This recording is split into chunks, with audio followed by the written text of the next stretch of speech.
میرے معزز مسلمان بزرگوں، عزیز بھائیوں اور امت مسلمہ کی مقدس ماں اور بہنوں، اللہ کے کلام میں دو نبیوں کا تذکرہ ہے، اور وہ دونوں نبی ایک دیوار بنا رہے، ایک مزدوری کر رہا، ایک مستری کا کام کر رہا، ایک پتھر لا رہا، دوسرا اسے ترتیب سے دیوار پہ چن رہا۔ وَأَمَّا الْجِدَارُ فَكَانَ لِغُلَامَيْنِ يَتِيمَيْنِ فِي الْمَدِينَةِ وَكَانَ تَحْتَهُ كَنْزٌ لَهُمَا۔ یہ دو نبیوں سے مزدوری کرائی جا رہی ہے، ایک نبی بھی مزدوری کر رہا، دوسری نبی بھی مزدوری کر رہا، یہ دیوار بنائی جا رہی ہے۔ بتایا جا رہا کہ اس دیوار کے نیچے خزانہ ہے،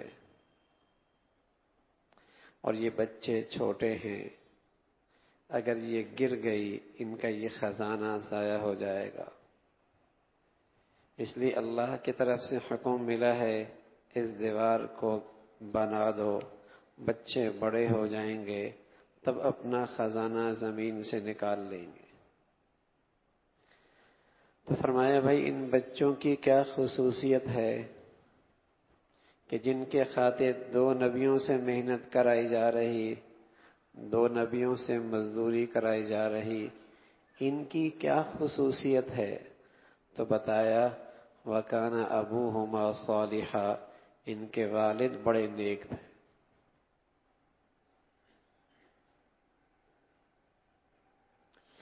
قرآن کوئی ماضی کی کہانیاں نہیں سناتا کہ تذکرہ کر دیا، کہانی سنا دی بس۔ قرآن ہدایت کی کتاب ہے، قرآن ہدایت کی کتاب ہے، ماننے والوں کو، پڑھنے والوں کو سبق دیتا ہے کہ نیکی کبھی پرانی نہیں ہوا کرتی، نیکی کبھی پرانی نہیں ہوا کرتی، نیکی کبھی ضائع نہیں ہوا کرتی، نیکی کبھی بھلائی نہیں جاتی، نیکی اپنا اثر نسلوں تک دکھاتی ہے۔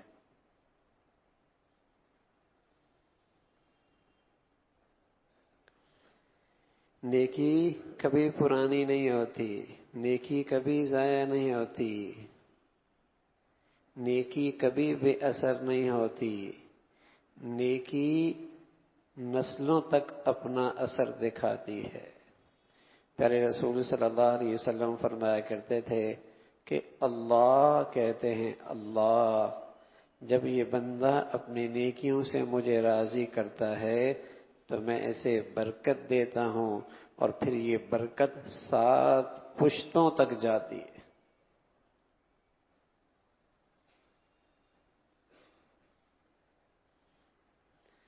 وَكَانَ أَبُوهُمَا صَالِحًا۔ میرے عزیزو، آج نیکی کی قدر و قیمت دل و دماغ سے نکل چکی ہے، اس لیے نیکیوں کا ذوق شوق نہیں رہا۔ دولت کی قدر و قیمت دل و دماغ میں رچی بسی ہے، اس کے لیے بڑا ذوق شوق نظر آتا۔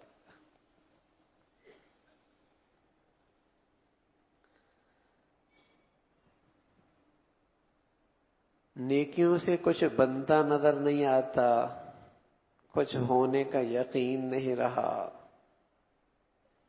کچھ بنتا نظر نہیں آتا، کچھ ہونے کا یقین نہ رہا۔ اگر زندگی میں کچھ نیکیاں ہیں بھی تو وہ بھی رسمن، یقین سے خالی، وہ بھی رسمن، یقین سے خالی، کھوکھلی، بے جان، یقین سے خالی کہ اس سے میری زندگی بن سکتی ہے، اس سے میری زندگی سنور سکتی ہے، اس سے اللہ کی مدد آ سکتی ہے، اس سے میری مشکل حل ہو سکتی ہے، اس سے میری پریشانی ختم ہو سکتی ہے، اس سے میری اولادوں کے مسائل حل ہو سکتے ہیں۔ اگر نیکیاں ہیں بھی تو بے جان، یقین سے خالی۔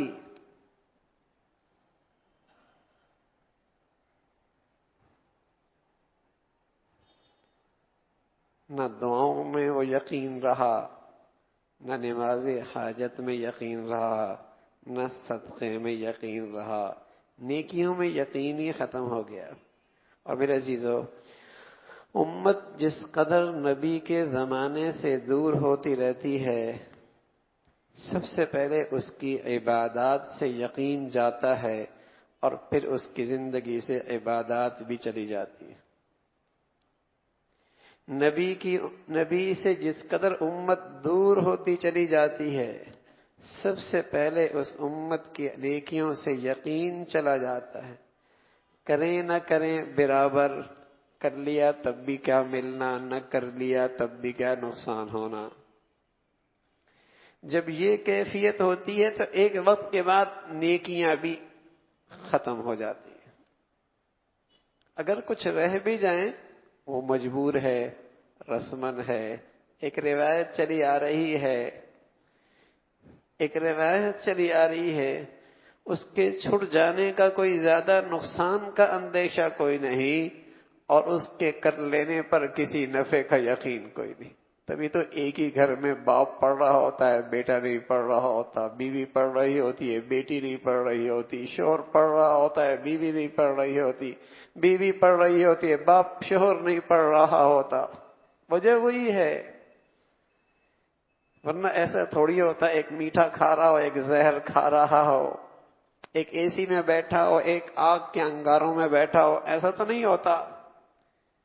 اس لیے کہ وہاں ان چیزوں کی تاثیر کا یقین ہے۔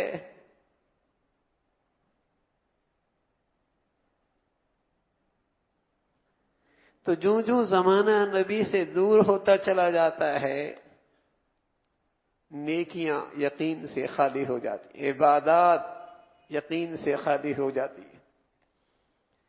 کر لیا تو کیا ہونا ہے، نہ کر لیا تو کیا ہوگا۔ وَأَمَّا الْجِدَارُ فَكَانَ لِغُلَامَيْنِ يَتِيمَيْنِ فِي الْمَدِينَةِ وَكَانَ أَبُوهُمَا صَالِحًا۔ ان کے ابا نیک تھے، زمانہ گزر گیا، اللہ ان کے معاش کا انتظام نبیوں کی محنت سے کروا رہا۔ زمانہ گزر رہا ہے، نبیوں سے محنت ہو رہی ہے۔ خوبی کیا بتائی؟ وَكَانَ أَبُوهُمَا صَالِحًا، ان کے باپ نیک تھے۔ یہ خوبی تھی کہ اللہ نے ان کے مال کی تحفظ کی ذمہ داری اپنے اوپر لے لی۔ حضرت عائشہ رضی اللہ تعالی عنہ، ایک دن حضرت معاویہ رضی اللہ تعالی عنہ نے حضرت عائشہ رضی اللہ عنہ خدمت میں خط لکھا کہ اماں جان، اللہ کے رسول چلے گئے ہیں، مجھے کوئی نصیحت فرمائیں، میں زندگی میں اسے اپنے حفظ جان بنا لوں، کوئی مختصر سی نصیحت فرمائیں۔ تو جواب میں اما عائشہ رضی اللہ تعالی نے لکھا، فرمایا من التمس رضا اللہ بسخط الناس کفاہ اللہ مؤنۃ الناس، ومن التمس رضا الناس بسخط اللہ وکلہ الی الناس۔ ظاہر ہے عائشہ رضی اللہ تعالی نے وہ کہا جو انہوں نے اللہ کے حبیب صلی اللہ علیہ وسلم سے سنا، جو اللہ کے حبیب صلی اللہ علیہ وسلم سے سیکھا، تو لکھ کے بھیجا جو اللہ کی رضا تلاش کرتا ہے اور اس اللہ کی رضا پانے میں اگرچہ لوگ ناراض ہوں، اسے ان کی کوئی پرواہ نہ ہو، کفاہ اللہ مؤنۃ الناس، فرمایا اللہ اس کے کاموں کی ذمہ داری براہ راست خود لے لیتا ہے اور مخلوق سے اسے بے نیاز کر دیتا ہے۔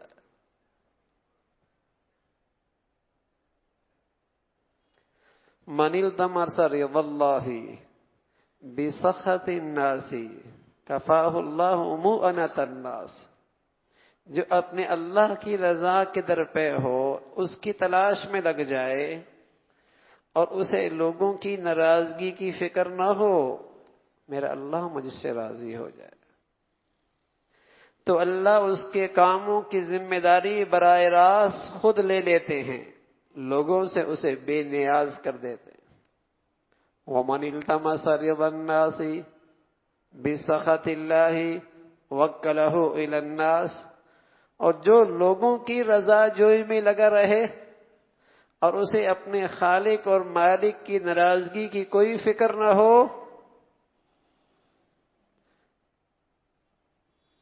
تو اللہ اس سے بے نیاز ہو جاتا ہے، اس سے بے نیاز ہو جاتا ہے، اسے مخلوق کے حوالے کر دیتا ہے۔ مخلوق خود محتاج ہے اور یہ ساری زندگی سرگرداں حیران رہتا ہے۔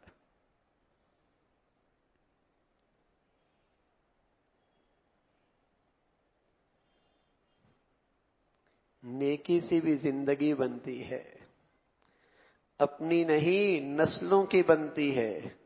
اور میرے عزیزو، صرف دنیا نہیں، والباقیات الصالحات خیر عند ربک ثوابا وخیر عملا، یہ نیکیاں ہی ہیں جن پر تم اگلے جہان میں بھی تکیہ کر سکتے ہو، امیدیں باندھ سکتے ہو۔ یہ کرنسی تمہیں وہاں بھی بڑی کام آئے گی، دنیا میں بھی کام،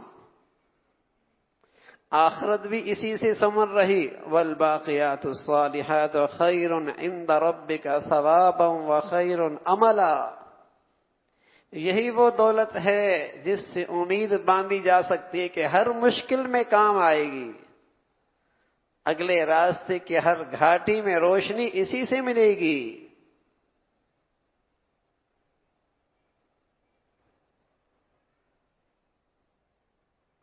تو میرے عزیزو، نیکی سے زندگی بنتی ہے۔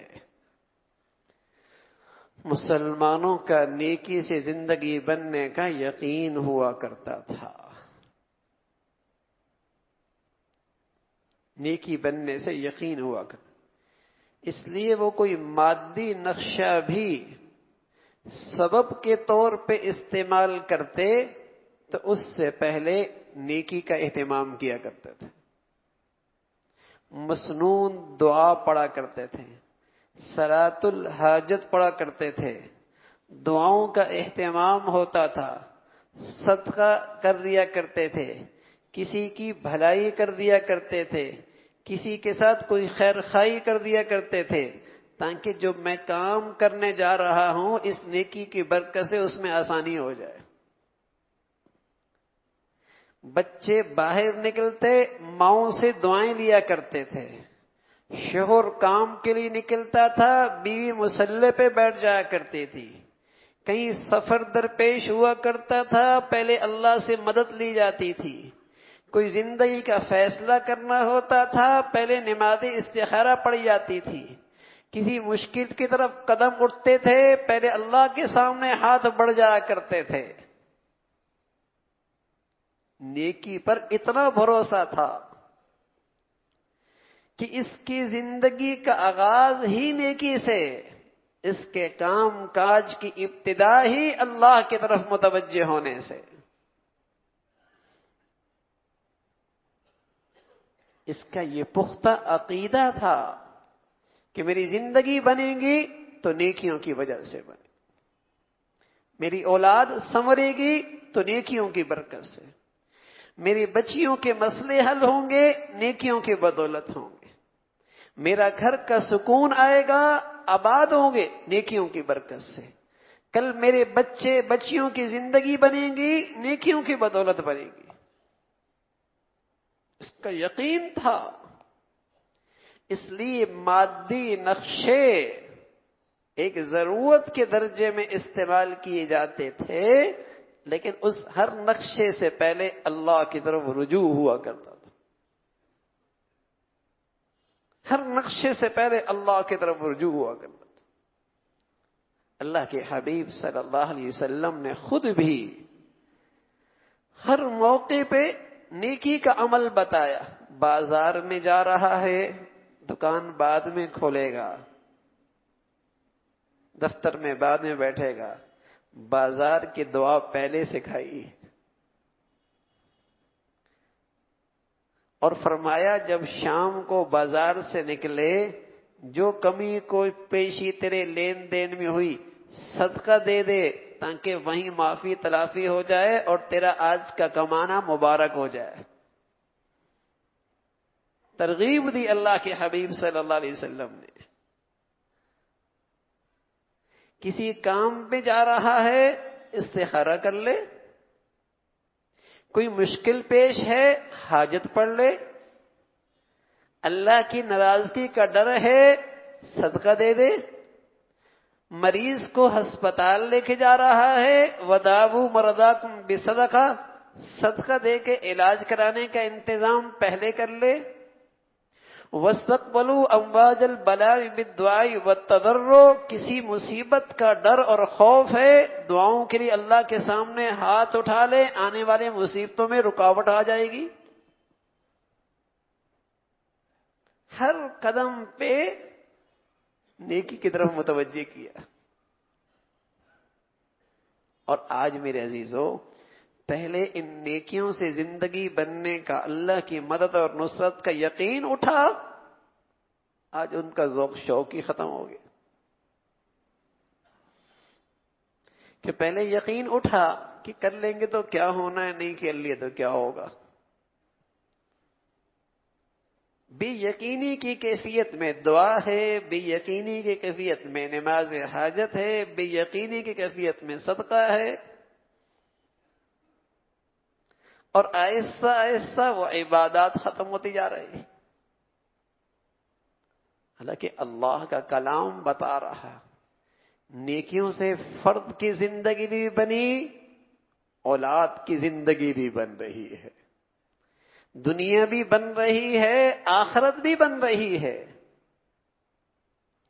اذ قالت الملائکہ یا مریم ان اللہ اصطفاکی وطہرکی واصطفاکی علی نساء العالمین یا مریم اقنتی لربکی واسجدی وارکعی مع الراکعین. مریم نبیہ نہیں تھی، ہاں ولیہ تھی. حضرت مریم نبیہ نہ تھی، ولیہ تھی. اور آج ہر بیٹی بہنا اس کے پاس ہے یہ صلاحیت کہ وہ نیکیوں کی بدولت اللہ کی ولیہ بن سکتی ہے. آج بھی اللہ کی ولایت کا دروازہ کھلا ہوا، ہر مرد اللہ سے قرب ولایت کا درجہ پا سکتا ہے. فرمایا تجھے اللہ نے تیری نیکیوں کی وجہ سے چن لیا، اور جب تیری نیکیوں کی وجہ سے چنا، زمانہ تجھ پہ تہمت اور بہتان باندھ رہا ہے. یا اخت ہارون ما کان ابوک امرأ سوء وما کانت امک بغیہ. یا اخت ہارون ما کان ابوک امرأ سوء وما کانت امک بغیہ. تیرا باپ ایسا نہیں، تیرا ماں ایسا برا نہیں، تو یہ کیا تماشا بچے کو لے کے آ گئی، نہ تو نے شادی کی، نہ تیرا میاں، نہ تیرا رشتہ ہوا، یہ بیٹا کہاں سے آیا؟ ساری دنیا تہمت پہ ٹوٹ پڑی، تند و تیز جملے برسنے لگے. اللہ کی یہ نیک بندی، اس کی نیکی کام آتی ہے نا، اس کی نیکی کام آتی ہے. فاشارت الیہ قالوا کیف نکلم من کا، فرمایا میں تمہارا جواب نہیں دے سکتی، اس معصوم بچے ہی سے پوچھ لو. میں تمہارا جواب نہیں دے سکتی، اس معصوم بچے ہی سے پوچھ لو. وہ اور غضبناک ہوئی ہے کہ بچہ بولنے کا ہے، دودھ پی رہا بچہ یہ بولے گا. یہ کہنا تھا کہ بچہ بول پڑا.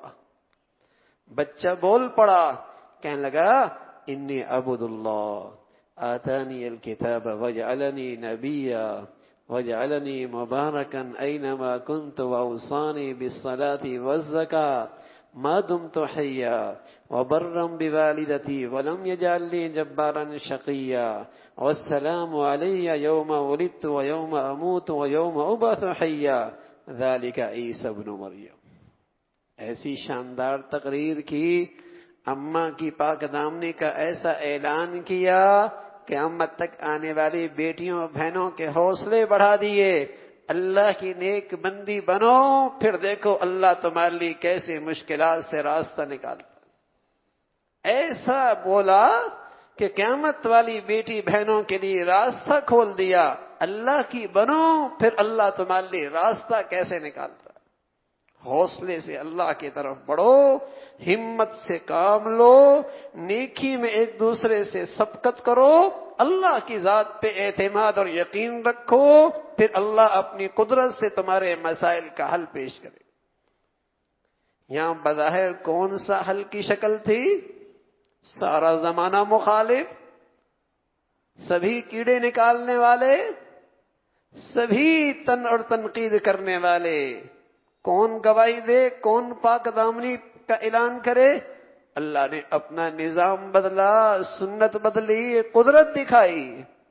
اللہ نے اپنا نظام بدلا، سنت بدلی، قدرت دکھائی کہ معصوم بچے اس موسم میں بولا نہیں کرتے، لیکن میری مریم کی خاطر آج اس بچے کو بولنا ہوگا۔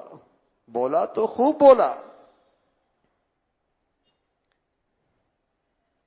نیکی تو نیکی ہے، اس کی تو بڑی طاقت ہے۔ وہ تو اللہ کی قدرت کو کھینچنے کا سامان ہے، اللہ کی مدد اور نصرت کو کھینچنے کی چیز ہے، اللہ کی رحمت کو کھینچ کے ڈھولی میں ڈالنے والی چیز ہے۔ نیکی کوئی ایسی چیز نہیں کہ کی اور بھولی گئی، کی اور اس کی تاثیر کوئی نہ ہو۔ ہاں، نیکی نیکی کر کے کرو، اس کے پیچھے یقین کی دولت بھی ہو اور اس نیکی میں نبی کا طریقہ بھی ہو، وہ نیکی اپنی تاثیر ضرور دکھاتی۔ اس نیکی کے پیچھے یقین کی دولت بھی ہو اور اس نیکی کو اللہ کی رضا سنت کے مطابق بھی کرو، وہ نیکی اپنی تاثیر ضرور دکھاتی۔ تو مسلمان معاشرے میں جب نیکیوں پہ یقین تھا اور جب کی یقین سے کی جاتی تھی، تو جب کوئی نیکی کا موسم ہوتا تو فضا بڑی پر نور ہو جایا کرتی تھی۔ جیسے سیزن لگتا ہے نا، سیزن لگتا ہے تو آدمی ہر کاروباری اپنی ترتیب اس سیزن کے مطابق بنا لیا کرتا ہے، چہل پہل شروع ہو جاتی ہے، سوچ فکر بیچارے شروع ہو جاتا ہے۔ ایسی مسلمانوں میں رمضان کا مہینہ اور پھر آنے والا یہ عشرہ ذی الحجہ، یہ نیکیوں کا موسم بہار ہوا کرتا تھا۔ عالم اسلام میں منظر ہی بدل جایا کرتا تھا، پورے عالم اسلام میں منظر ہی بدل جایا کرتا تھا۔ رمضان کا مہینہ اور یہ عشرہ ذی الحجہ جو 2-3 دنوں کے بعد شروع ہونے والا ہے، مسلمانوں کے ماحول میں نیکیوں کی رونق شروع ہو جایا کرتی تھی۔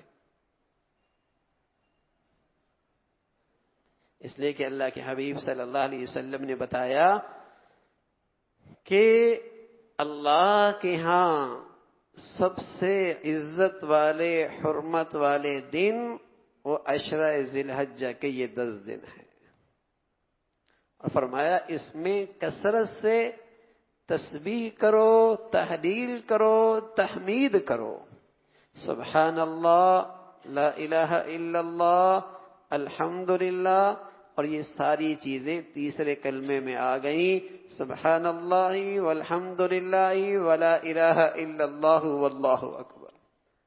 فرمایا ان دنوں میں اسے کثرت سے کرو، اور فضیلت بتائی، ایک دن کا روزہ، اس کی بدولت اللہ 1 سال پہلے 1 سال بعد کے سارے صغیرہ گناہ معاف فرما دیتے ہیں۔ اور اس کی رات کی عبادت کی فضیلت بتائی، اور فرمایا عشرہ عرفہ کا دن، اس کا روزہ، جہاں یہ فضیلت ہے کہ 1 سال پہلے 1 سال بعد کے روز گناہ معاف ہوتے ہیں، ہاں، وہاں تو یہ بھی بتایا کہ اس کی برکت سے اللہ نیکیوں میں بھی خوب اضافہ فرماتا ہے۔ اب روزہ 9 دن رکھیں یا صرف عرفہ کا رکھ دیں؟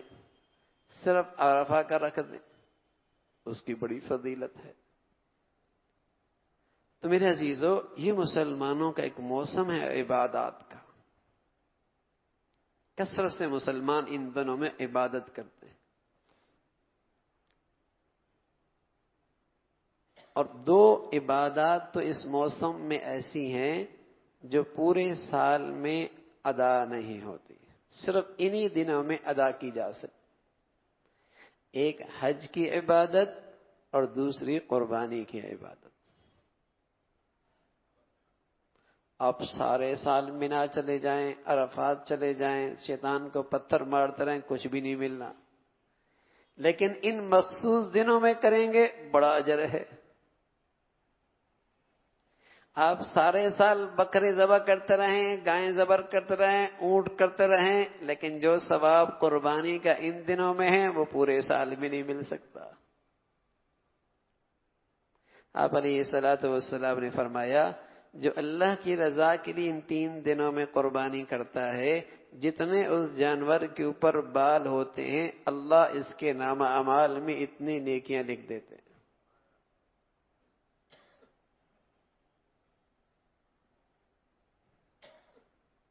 یہ عبادت بھی ایسی ہے۔ پھر اس موسم میں خوب مسلمان، جیسے مسلمان حج کو جاتا ہے احرام باندھتا ہے، اور احرام کی وجہ سے اس پر بہت ساری پابندیاں آ جاتی ہیں، سلا ہوا کپڑا نہیں پہننا، خوشبو نہیں لگانی، اور ان پابندیوں میں یہ بھی ہے ناخن نہیں کاٹنا، بال نہیں کاٹنے۔ تو 10 ذی الحجہ سے پہلے مسلمان اپنے بال، اپنے ناخن صاف کر لیتے ہیں، چاہے وہ حج کو نہیں بھی جا رہے، تاکہ اس 10 ذی الحجہ میں یہ بھی بال نہ کاٹیں، ناخن نہ کاٹیں۔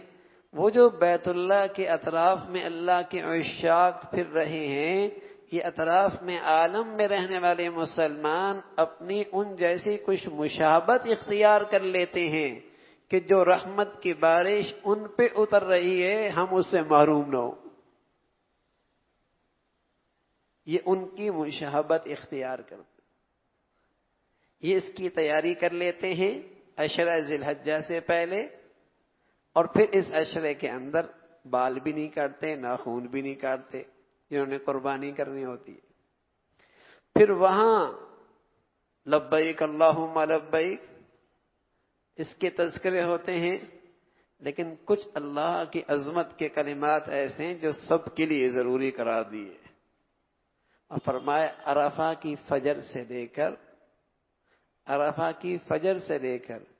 اور ذی الحجہ کی 13 کی عصر تک، یہ 5 دن ہر نماز کے بعد اللہ اکبر لا الہ الا اللہ واللہ اکبر وللہ الحمد، اس کو مسلمان زور زور سے پڑھتے ہیں۔ مردوں پر ہر نماز کے بعد اس کا پڑھنا 1 مرتبہ واجب اور با آواز بلند۔ مفتی شفیع صاحب رحمۃ اللہ علیہ فرمایا کرتے تھے کہ اللہ کو یہ پسند ہے کہ ان کلمات کے ذریعے شوکت اسلام کا اظہار ہو، پوری مسجد گونج جائے، ان کلمات کے ذریعے پوری مسجد گونج جائے۔ اور یہی وجہ ہے کہ عید الاضحیٰ میں جب مسلمان مسجد عید کے لیے آتے ہیں تو ان کلمات کو بآوازیں بلند پڑھتے ہوئے آتے ہیں۔ ان کلمات کا پڑھنا مردوں کے لیے واجب، عورتوں کے لیے بھی واجب۔ ہاں، عورتیں آہستہ آواز سے پڑھیں گی، لیکن ان کے لیے بھی 1 مرتبہ پڑھنا واجب ہے۔ مردوں کے ہاں تو یہ ہوتا ہے کہ اگر بھولی بھی جائے تو مسجد میں کوئی نہ کوئی زور سے پڑھ لیتا ہے، یاد آ جاتی ہے، لیکن عورتوں کو بھول جاتا ہے، غفلت ہو جاتی ہے۔ تو انہیں چاہیے کہ جہاں نماز کی جگہ اس کے لکھ کے رکھیں تاکہ یاد رہے، بھولے نہیں۔ تو یہ خاص عبادت کا موسم ہے، خاص عبادت کا موسم ہے۔ کہ نیکیوں کا سیزن آ گیا، نیکیوں کا خاص موسم آ گیا، اور نیکیوں سے اللہ نے اس کی زندگی سنوارنی ہے، آخرت سنوارنی ہے۔ نیکی پرانی نہیں ہوتی، ضائع نہیں ہوتی، وہ اپنی تاثیر ضرور دکھاتی ہے۔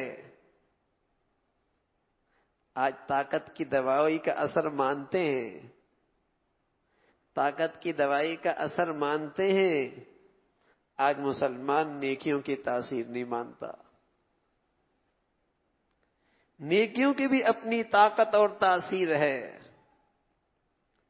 بلکہ اللہ والوں کو کبھی دیکھیں جنہوں نے زندگی نیکیوں میں گزاری ہے، ہم نے تو ان کا بڑھاپا دیکھا ہے، جن کی عمریں 90 سال ہیں، 95 سال ہیں، 80 سال ہیں، یقین جانیں ہڈیاں کمزور ہو گئیں، جسم کمزور ہو گئے، لیکن زندگی بھر جو انہوں نے نیکی کی ہے، اس کی برکت سے ان کی عقل بھی سلامت ہے، دانش بھی سلامت ہے، حافظہ بھی سلامت ہے، اور دین کے کاموں کے اندر بھی جڑی ہوئی ہے۔ کیا چیز ہے بھائی؟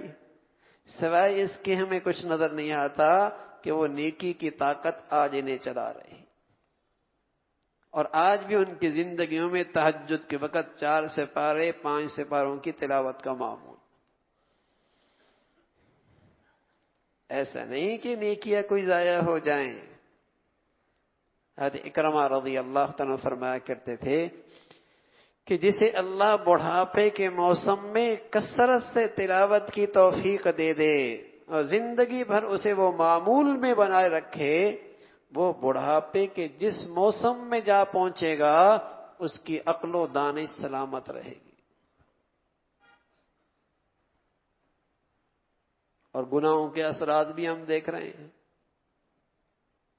اس کے اثرات بھی دیکھ رہے ہیں، نہ حافظہ رہا، نہ ذہانت رہی، کچھ بھی نہیں، بلکہ آج کے جوان وہ زندگی سے مایوس، آج کی بچیاں وہ زندگی سے مایوس، اور یہ بوڑھا اس کے چہرے پہ اس بڑھاپے میں بہار، یہ بوڑھا اس بڑھاپے کے اندر بھی مطمئن، یہ چہرے پر اطمینان، یہ زندگی میں حوصلہ، یہ کیا چیز ہے؟ اس کے پیچھے یہی نیکی کی طاقت ہے۔ یہ زندگی کی مایوسی، یہ ڈپریشن، یہ زندگی کی مایوسی، اس کے پیچھے کیا ہے؟ یہ نیکیوں سے خالی زندگی ہے، یہی نیکیوں سے خالی زندگی ہے۔ اللہ کے نیک بندے جن کی زندگیاں نیکی میں گزری ہیں، بڑھاپے میں بھی ان کے چہروں پہ تازگی، اطمینان نظر آتا ہے، اور جن کے اعصاب جوانی کے، اور بظاہر ان کی جوانی کا عمر، لیکن ان کی زندگیوں پہ، چہروں پہ مایوسیاں آپ کو نظر آئیں گی، زندگی سے بیزار نظر آئیں گے۔ تو میرے عزیزو، نیکی پرانی نہیں ہوتی، نیکی بے اثر نہیں ہوتی، نیکی بھولی نہیں جاتی، یہ اپنا اثر دکھاتی ہے۔ شیخ عبد الرحیم راجپوری رحمۃ اللہ علیہ، جن کی عمر 106 سال تھی، حضرت کا فتاوی رحیمیہ ہے کئی جلدوں میں، اس بڑھاپے کے اندر بھی حضرت کی بینائی چلی گئی۔ حافظے کا یہ عالم تھا کہ آپ بتاتے تھے کہ مسئلہ فلاں صفحے کے فلاں جگہ پر اس باب میں یوں مسئلہ یوں لکھا ہوا ہے۔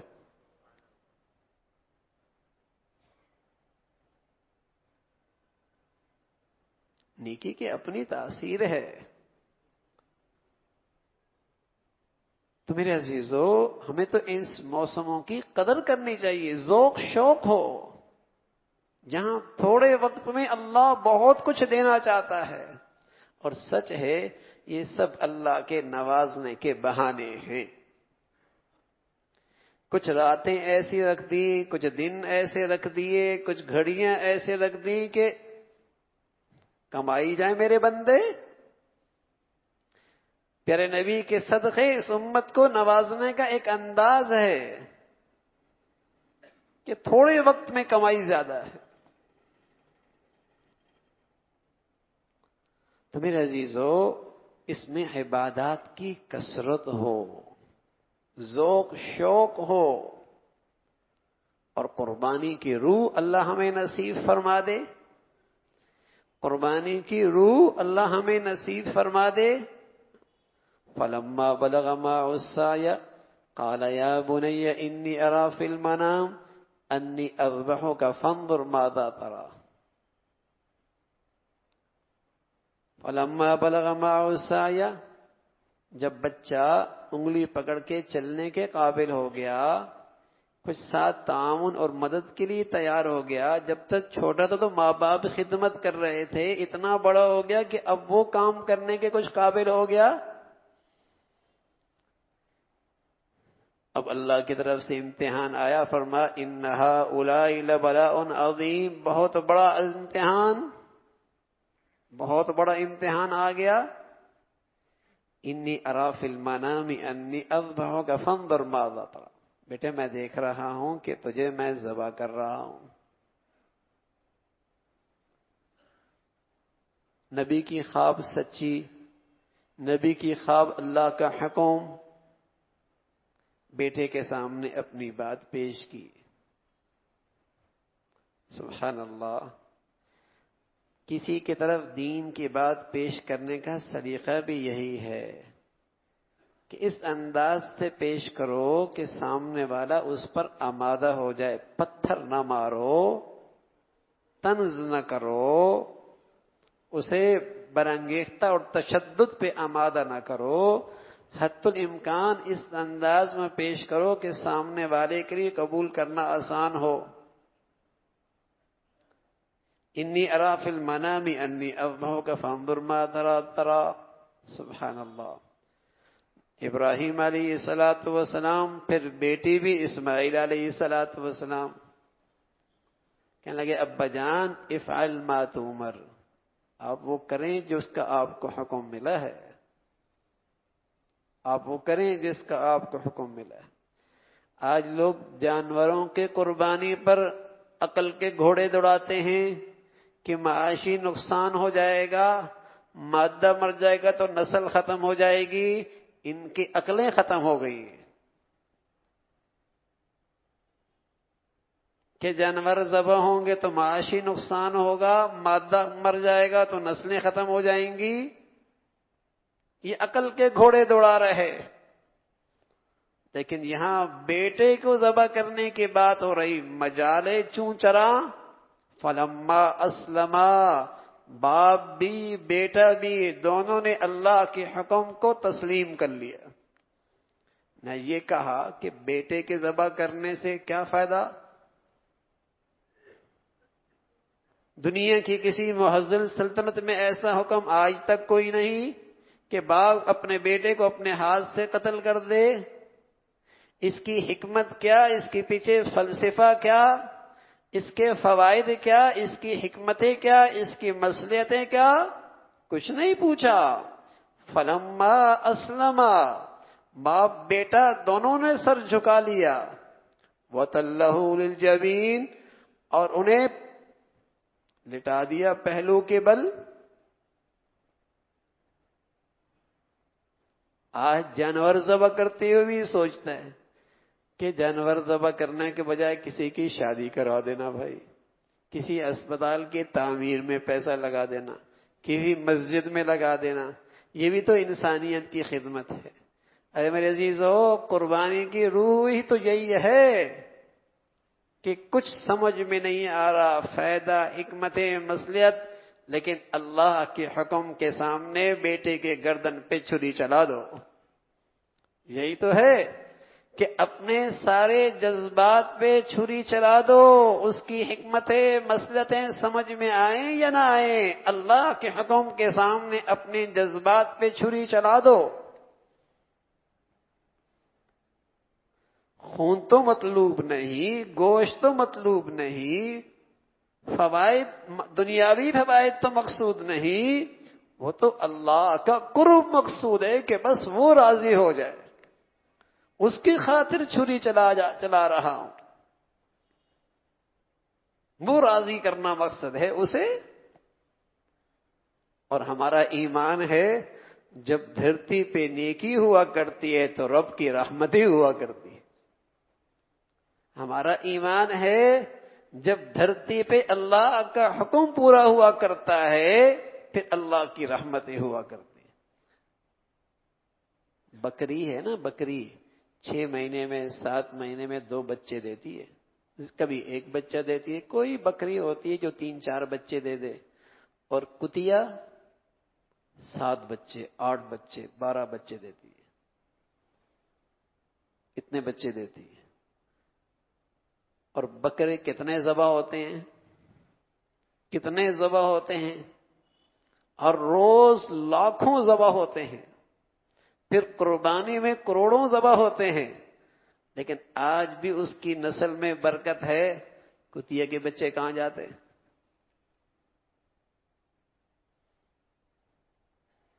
ارے میرے عزیزو، ہماری عقلیں ایک حد تک ہیں، اللہ کی قدرت کا نظام اس سے بھی آگے ہے۔ ہمارا تو یہ ایمان ہے جہاں اللہ کے حکم کی تعمیل ہوگی اس زمین پر اللہ کی برکتیں اور رحمتیں ہوں۔ کیسا اللہ نسلوں کو بڑھائے گا، کیسے اللہ اس میں برکتیں دے گا، کیسی اللہ اس کی نسلوں میں بڑھوتری دیں گے، یہ اللہ کی شان ہے۔ ہمیں تو اس اللہ کے حکم کی تعمیل کرنی ہے۔ فلما اسلم وتلہ للجبین، جھک گئے، لٹا دیا، اور لٹانے کے بعد چھری بھی چلا دی۔ لکھا ہے کہ حضرت اسماعیل علیہ السلام کہنے لگے، ابا جان میرے کپڑے سمیٹ لینا اور میرے چہرے کو زمین کی طرف کر دینا۔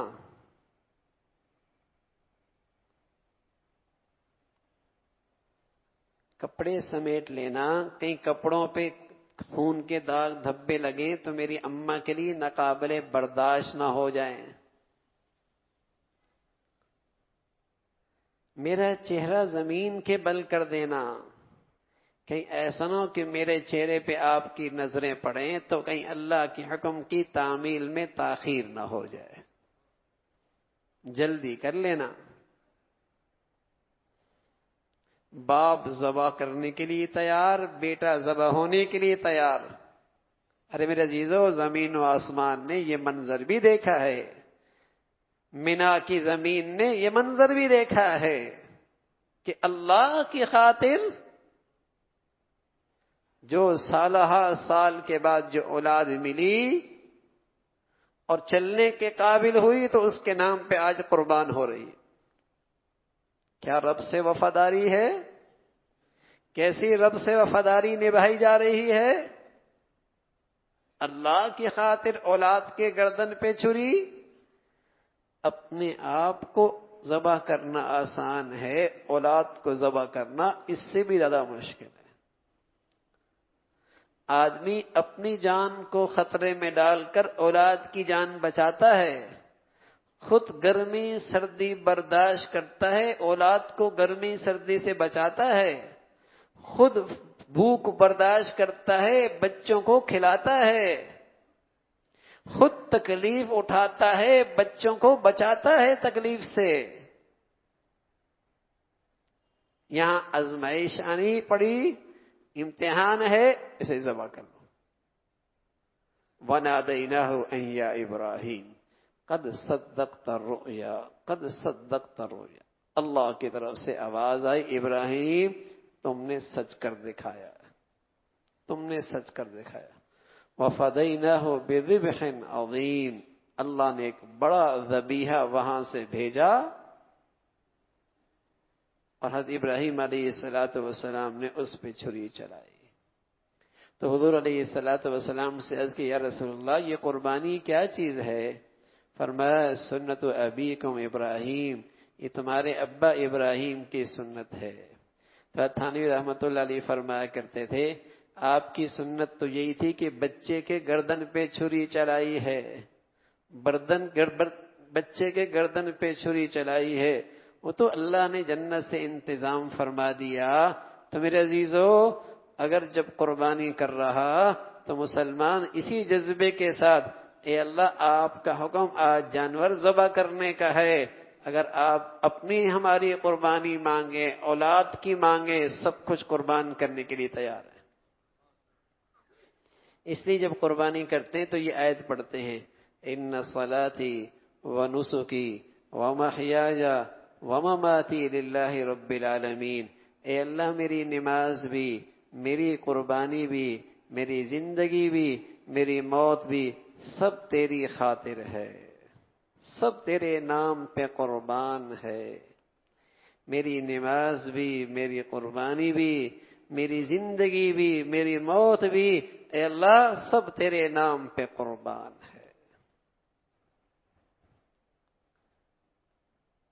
تو میرے عزیزو، یہ عظیم و شان عبادت کا موسم ہے۔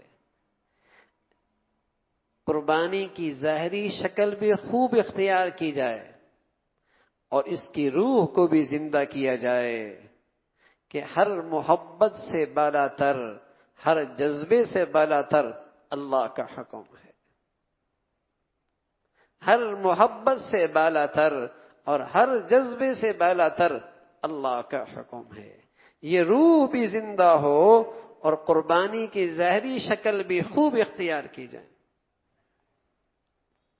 حضرت علی رضی اللہ تعالیٰ عنہ نے 2 بکرے ذبح کیے، حضرت علی پر ایک واجب تھا، فرمایا علی یہ دوسرا کس کا؟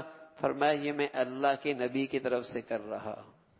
اللہ کے نبی نے 2 سفید 2 کالے بکرے ذبح کرنے لگے، فرمایا یہ فلاں کا، یہ فلاں کا، اور فرمایا یہ میری امت کے غریب مسلمانوں کا، غریب امت کے غریب مسلمانوں کی طرف سے قربانی ہے۔ تو میرے عزیزو، اللہ کے حبیب نے ہماری طرف سے قربانی کی ہے۔ آج جن مسلمانوں کو اللہ نے خوشحالی دی ہے، وسائل دی ہیں، وہ بھی اپنے نبی کو اپنی قربانیوں میں یاد رکھا کریں۔ میری نبی کی شان تو ویسی بڑی عظمت والی ہے، اللہ کے بہت بلند مرتبے پہ اللہ کے یہاں فائز ہیں، اس نسبت سے ہمارا بھلا ہو جائے گا، ہمارا بھلا ہو جائے گا۔ تو قربانی کی ظاہری شکل کی بھی کثرت ہو، اس لیے کہ یہ نیکی آپ کو پورے سال نہیں مل سکتی، یہ نیکی پورے سال سے نہیں مل سکتی۔ ہر نیکی کی اپنی تاثیر ہے۔ اگر 4 من آپ گوشت بازار سے خرید کے صدقہ کر دیں، صدقے کا ثواب ملے گا، قربانی کا ثواب نہیں مل سکتا۔ وہی رقم لے کر کسی غریب کو کھانا کھلا دیں، کھانے کا ثواب ملے گا، قربانی کی تاثیر نہیں ملے گی۔ اس کی اپنی تاثیر ہے، اس کا اپنا ثواب ہے، اور وہ ان صرف 3 دنوں میں ملتا ہے۔ تو مسلمان اپنے وسائل کی حد تک کثرت سے قربانیاں کرتے ہیں۔ نابالغ اولاد پر قربانی واجب نہیں، لیکن جنہیں اللہ نے دیا ہے، یہ نیکی کا موسم ہے، اپنی نابالغ اولاد کی طرف سے بھی قربانی کر دیتی ہے۔ اپنے ماں باپ جو دنیا سے چلے گئے، ان کی طرف سے قربانی واجب نہیں، لیکن اولاد سعادت مند ہے، اللہ نے وسائل دیے، ان کی طرف سے بھی قربانی کرتے ہیں، اس لیے کہ یہ نیکیاں پھر پورے سال کہاں ملتی ہیں، پھر پورے سال کہاں ملتی ہیں۔ تو قربانی کی ظاہری شکل بھی کثرت سے ہو۔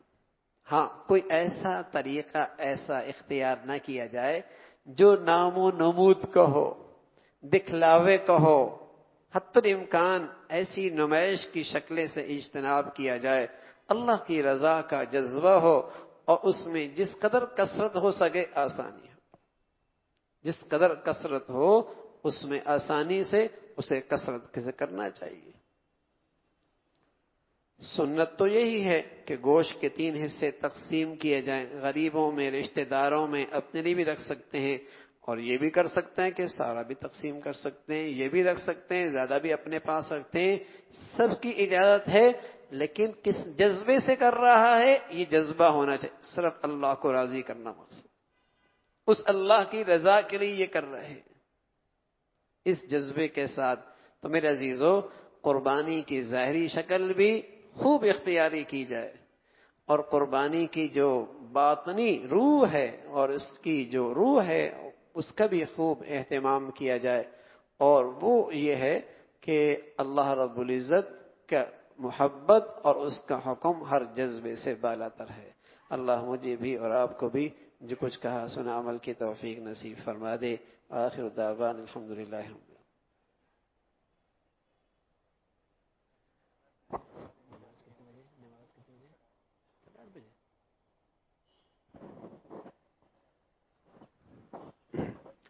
اچھا، اگلے اتوار کو بیان نہیں ہوگا اور اس سے اگلے اتوار کو بھی نہیں ہوگا، ان 2 اتواروں میں بیان نہیں ہوگا۔ انشاءاللہ پھر تیسرے اتوار میں جو غالباً 4 تاریخ کو اتوار آ رہا ہے، انشاءاللہ اس میں بیان ہوگا۔ 2 اتواروں میں بیان نہیں ہوگا، انشاءاللہ جو 4 تاریخ کو اتوار آ رہا ہے اس میں انشاءاللہ بیان ہوگا۔ الحمدللہ رب العالمین والصلاة والسلام علی سیدنا محمد وعلی آلہ واصحابہ اجمعین۔ لا الہ الا اللہ الحلیم الکریم سبحان اللہ رب العرش العظیم۔ نسألك موجبات رحمتك وعزائم مغفرتك والغنیمة من كل بر والسلامة من كل إثم۔ اللهم لا تدع لنا ذنبا إلا غفرته يا أرحم الراحمين، ولا هما إلا فرجته، ولا حاجة هي لك رضا إلا قضيتها يا أرحم الراحمين۔ ربنا ظلمنا أنفسنا وإن لم تغفر لنا وترحمنا لنكونن من الخاسرين۔ ربنا ظلمنا أنفسنا وإن لم تغفر لنا وترحمنا لنكونن من الخاسرين۔ یا حی یا قیوم یا ذا الجلال والاکرام یا ارحم الراحمین، جو کچھ کہا سنا عمل کی توفیق نصیب فرما۔ اے اللہ ایمان والی، سکون والی، چین والی، راحت بھری زندگی نصیب فرما۔ اے اللہ اپنے فضل سے تمام حاضرین حاضرات کے لیے ایمان کی زندگی اختیار کرنا آسان فرما۔ اے مولا پورے دین پہ چلنا آسان فرما، ہر گناہ سے ہر گندگی سے بچنا آسان فرما۔ اے اللہ اعمال صالحہ کا ذوق شوق نصیب فرما، صحیح یقین نصیب فرما، اپنی ذات پہ کامل ایمان یقین نصیب فرما۔ اے اللہ اپنی فضل سے ہر قسم کے بے یقینی، اے اللہ کمزوریوں سے ہم سب کو محفوظ فرما۔ عافیت والی، ایمان والی، صحت والی زندگی نصیب فرما۔ اے اللہ اپنے فضل سے لقمہ حلال نصیب فرما، برکت والی زندگی، برکت والی روزی نصیب فرما۔ اپنے فضل سے ہر قسم کے حادثات سے، سانحات سے، موذی اور دیرپا بیماریوں سے محفوظ فرما۔